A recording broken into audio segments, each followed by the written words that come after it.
Bonjour tout le monde, me voici aujourd'hui de nouveau avec Laetitia Payen. Bonjour. Tu es présidente de l'association Bicycle. Tout à fait. Et aujourd'hui on va parler des ateliers tandem. Qu'est-ce que c'est? Alors les ateliers tandem, c'est une des actions de l'association qui me tient le plus à cœur.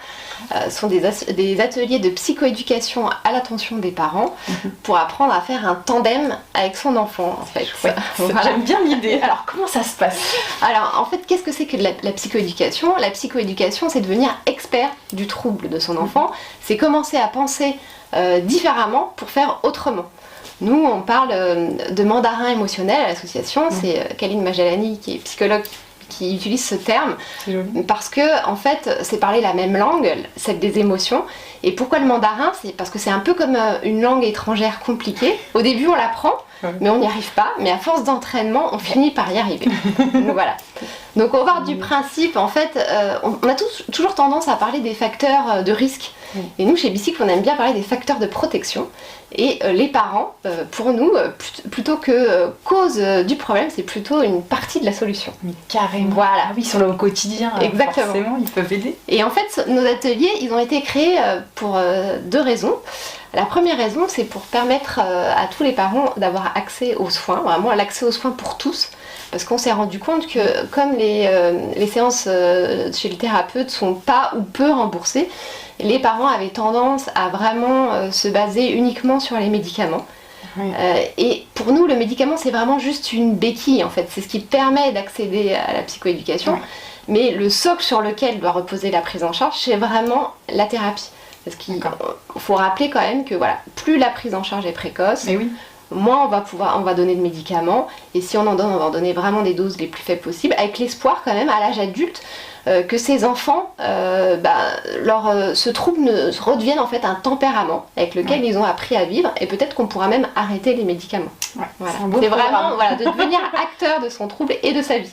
D'accord. Et la deuxième raison de la création de ces ateliers, c'était pour restaurer en fait le lien affectif parent-enfant, parce qu'on se rend compte finalement qu'il n'y a aucun parent qui est préparé à vivre de telles situations avec ses enfants. Donc les parents ils vont être complètement démunis, épuisés, et on arrive à un point où on s'est rendu compte qu'on finit par ne plus aimer son enfant. Et c'est normal parce que c'est un vrai traumatisme en fait qui est subi par toute la famille.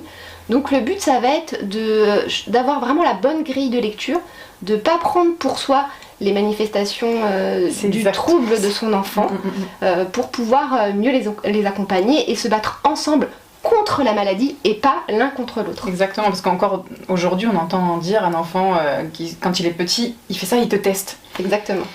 Voilà, alors que quand il découvre aussi. Voilà. Et puis souvent ces enfants-là, ils vont tendance à c'est vrai qu'il y a des insultes qui fusent. Ça va loin. Et voilà. Et en fait, du coup, le parent il se dit en fait, il m'aime pas avec tout ce que je fais pour lui, etc. Donc on prend tout pour soi.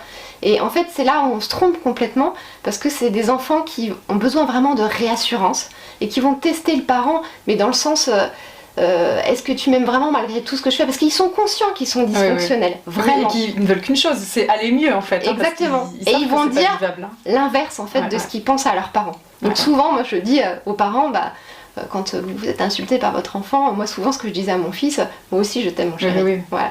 Et en fait ça change complètement, de changer son état d'esprit, on va agir vraiment complètement différemment. Et de comprendre que l'enfant ne nous persécute pas, mais il est atteint de quelque chose qui le dépasse et qui le consume. Tout à fait. Ça permet d'activer son amour, parce que c'est vrai que quand on pense dans l'autre sens... Et c'est la base en fait, d'avoir un lien affectif et quelque chose vraiment de confiance entre le parent et l'enfant, ça va tout changer, et en fait, et c'est la base en fait d'une bonne santé mentale. C'est ça, vraiment. Et oui, puis comme on vit quand même avec nos enfants, c'est du H24, même s'il y a l'école, c'est important pour la santé mentale de tout le monde en fait. Tout à fait. Et notamment de l'enfant, parce que il est quand même en perdition ce gosse quand même, hein. Il sent bien qu'il est en décalage, il sent bien qu'il va mal, qu'il y a une tempête qui arrive, qu'il sait pas comment la gérer, le parent non plus, enfin...